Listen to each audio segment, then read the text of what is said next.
السلام علیکم ورحمۃ اللہ وبرکاتہ۔ معزز ناظرین، تعلیم و تعلم یوٹیوب چینل پر آپ کا استقبال ہے۔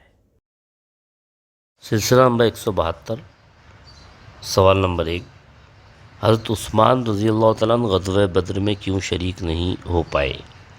اے، حضرت عثمان رضی اللہ تعالیٰ عنہ ان دنوں بہت بیمار تھے۔ بی، انہیں مدینہ کا حاکم مقرر کیا گیا تھا۔ سی، آپ صلی اللہ علیہ وسلم نے انہیں بی بی رقیہ رضی اللہ عنہا کی تیمارداری کے لیے مدینہ میں چھوڑ دیا تھا۔ ڈی، ان میں سے کوئی نہیں۔ حضرت عثمان بن عفان رضی اللہ تعالیٰ عنہ، ان کو اللہ کے رسول صلی اللہ علیہ وسلم نے بی بی رقیہ رضی اللہ عنہا کی تیمارداری کے لیے مدینہ میں چھوڑ دیا تھا۔ آپشن سی درست جواب۔ سوال نمبر 2، غزوہ بدر کے قیدیوں کے بارے میں جب آپ صلی اللہ علیہ وسلم نے صحابہ سے مشورہ فرمایا تو حضرت ابوبکر رضی اللہ عنہ نے کیا رائے دی؟ اے، ان سے فدیہ لے کر چھوڑ دیا جائے۔ بی، قتل کر دیا جائے۔ سی، معاف کر دیا جائے۔ ڈی، ان میں سے کوئی نہیں۔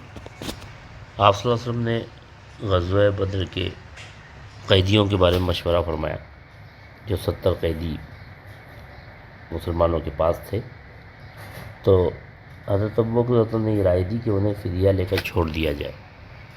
انہیں یہ امید تھی کہ آئندہ وہ ایمان لے آئیں گے یا ان کی نسلوں میں لوگ ایمان قبول کریں گے۔ آپشن اے درست جواب۔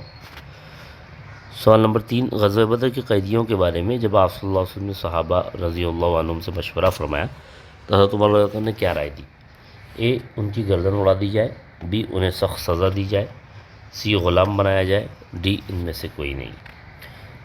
جبکہ حضرت عمر رضی اللہ تعالیٰ عنہ کی رائے اس سلسلے میں حضرت ابوبکر رضی اللہ تعالیٰ عنہ سے الگ تھی، اور ان کی رائے یہ تھی کہ ان کی گردن اڑا دی جائے، جس میں سعد بن معاذ رضی اللہ تعالیٰ عنہ کی بھی یہی رائے تھی۔